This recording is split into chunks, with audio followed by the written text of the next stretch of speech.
Miércoles 18 de junio. La persecución a la iglesia primitiva. Tanto el Antiguo Testamento como el Nuevo Testamento contienen ejemplos de persecuciones de los acontecimientos finales. La vida no es fácil para los cristianos del primer siglo. Primero fueron odiados por muchos de sus propios correligionarios, quienes los consideraban una amenaza para la fe de Moisés. También se enfrentaron a la ira del pagano imperio romano. Los poderes de la tierra y los infiernos se coligaron contra los cristianos y contra Cristo en la persona de sus seguidores. El paganismo, previo que de triunfar el Evangelio, sus templos y sus altares serían derribados. Por lo tanto, reunió sus fuerzas para destruir al cristianismo.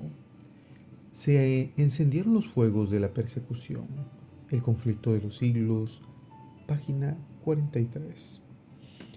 El libro de los Hechos registra una historia que ilustra poderosamente lo que el pueblo de Dios puede esperar a medida que nos dirigimos hacia el escenario descrito en Apocalipsis 13. Vamos a leer Hechos 12, 1 al 9. ¿Qué elementos de esta historia podrían presagiar los acontecimientos de los últimos días? Leo de la Biblia Hechos 12, 1 al 19. En aquel mismo tiempo, el rey Herodes echó mano a algunos de la iglesia para maltratarles y mató a espada a Jacobo, hermano de Juan.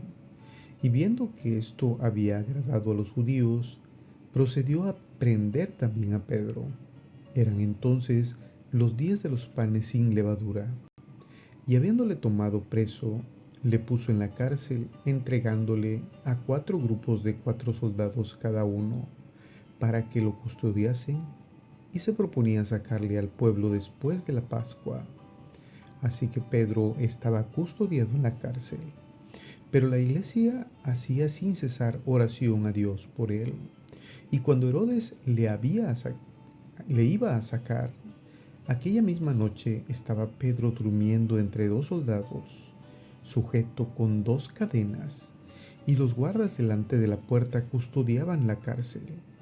Y aquí que se presentó un ángel del Señor, y una luz resplandeció en la cárcel, y tocando a Pedro en el costado, lo despertó diciendo: levántate pronto. Y las cadenas se le cayeron de las manos. Le dijo el ángel: cíñete y átate las sandalias.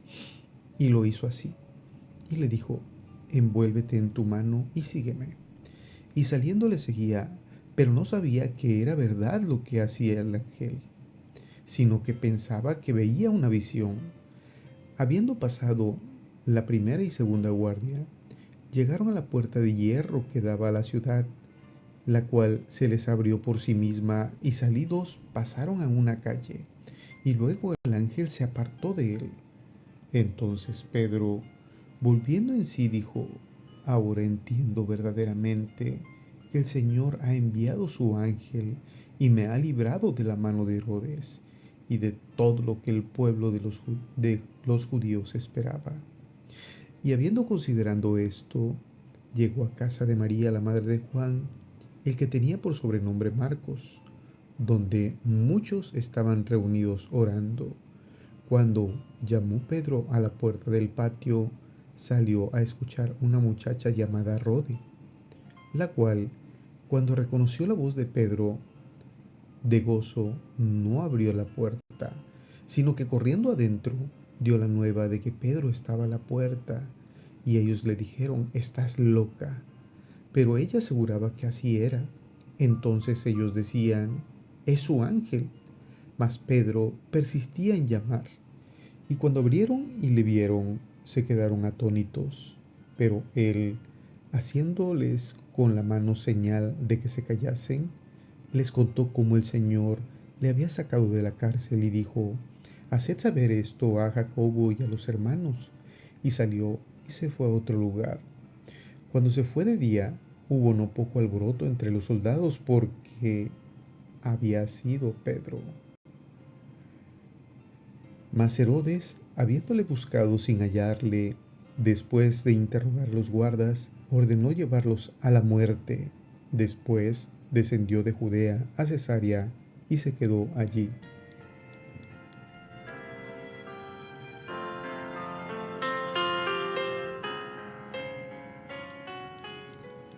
Santiago había sido decapitado y Pedro debería de ser el siguiente, pues existía la pena de muerte contra los cristianos. Quizás uno de los aspectos más notables de esta historia sea que el hecho de que Pedro dormía tan profundamente durante la que debería haber sido para él la peor noche de su vida, que el ángel tuvo que golpearlo para que despertara. Pedro fue milagrosamente puesto en libertad y se dirigió a la reunión de creyentes que, paradójicamente, dudaban de que hubiera sido liberado aunque estaban orando por ello. La Biblia dice que quedaron atónitos, lo que nos llama a reflexionar acerca de cuántas veces oramos sin confiar demasiado en que Dios nos responderá. Algunos creyentes se salvaron durante aquella persecución, mientras que otros fueron asesinados. A medida que nos acercamos al final de los tiempos, sucederá lo mismo. Incluso Pedro, aunque fue librado en esa ocasión, murió finalmente por su fe. Jesús mismo le anunció cómo moriría. Lo vemos en Juan 21, 18 al 19. Te aseguro, cuando eras más joven, te ceñías e ibas a donde querías, pero cuando seas anciano, extenderás tus manos y otro te ceñirá y te llevará a donde no quieras. Dijo esto para dar a entender de qué muerte había de glorificar a Dios. Dijo esto, añadió, sígueme. Tras anunciar a Pedro cómo moriría, Jesús le dijo, sígueme.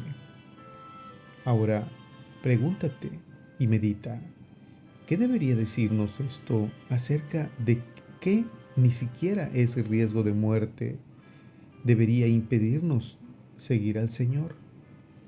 Que Dios te llene de bendiciones.